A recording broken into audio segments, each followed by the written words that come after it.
Throwing a trade? Not today. Not today. Maybe next time. Yeah, maybe next time. Hi, guys. Hello.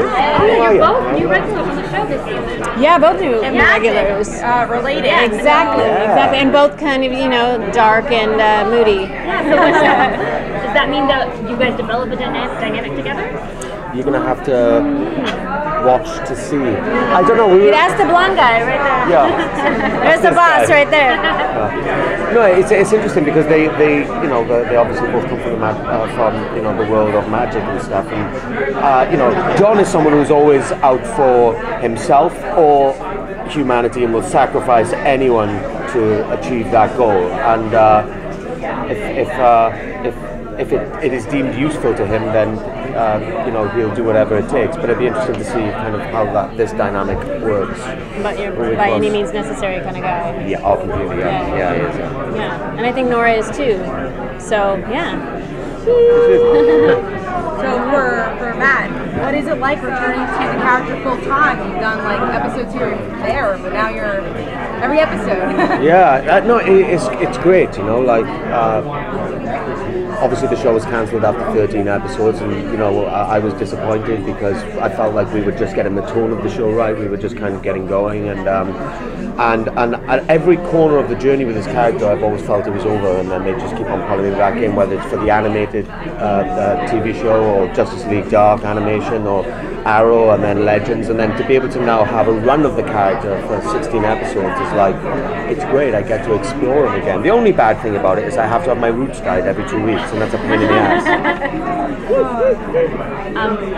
We've already gotten Brandon/Ray's take on the relationship between Ray and Nora. Yeah. So how do you see it? Where do you think Nora's coming from with Ray? I really feel for Nora because she, I don't know how much happiness she's ever been able to experience in her life. Both her parents were murdered, and then she was put into foster care, and then she was put in a mental institution, and then possessed by a demon since 13 years old. Yeah. From 13 to into her 30s. So Part of her life. yeah, and so I kind of forgive her for her first instincts when trouble arises. But I think she's very intrigued by Ray Palmer just because she just thinks like, are you for real? Are their bodies buried in the basement? Like, you can't really be this sunny and cheery all the time. He's kind of like an alien to her, an oddity. And I think, she's kind of like an oddity to him, but he also he feels like, I don't know, maybe he's on some kind of good guy crusade to save her soul, to see if he can change her. So it'll be interesting to see what side wins, the devil on her shoulder or the angel on her shoulder. Do you think that we see a different side of Nora this season? I think so. I think we already saw a bit of that different side come out during the No Country for Old Dads episode. Where she was finally not at her father's side the entire time, and she was being influenced by somebody else and seeing that the world could be different.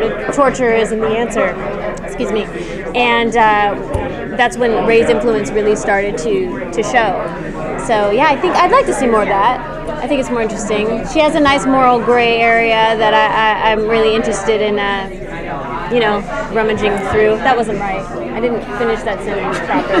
Diving into. Rummaging through. Rummaging through. You said I like rummaging through. You said the magical creatures come out of the closet. I did say the magical creatures come out of the closet. So now I get one, you I'm get going one. to get quoted on that, So what characters do you want to see interacting with your characters? Well, like all of them, just getting to explore the different dynamics with, I think, the relationship between John and Sarah Lance is kind of the emotional core of kind of why John comes, or, that playing out that dynamic in episode 310 when I first came on board was like, oh my God, this really works as a kind of dynamic. And then, just the little things we've got to do so far, the way he interacts with Mick. They're both con artists, and Mick has fire so he can provide John with the light, but other than that, are they going to get on? I don't know. And his relationship with Ray, who's the scientist, and he's magic, and I'm looking forward to kind of exploring all of those. And do you know what's great is there's so many different relationships in the comic books that I've read from doing my research that I kind of know how to approach. And there's all these relationships here in this new scenario that I don't know. So it's all about discovering that and figuring that out, and that's exciting because we get to kind of create that in the moment. And would you be willing to do a Lucifer cameo for having the two? Oh yeah. And I love Tom as well, and it's like, yeah. Thank well, you. Thank you very much. Thanks, guys.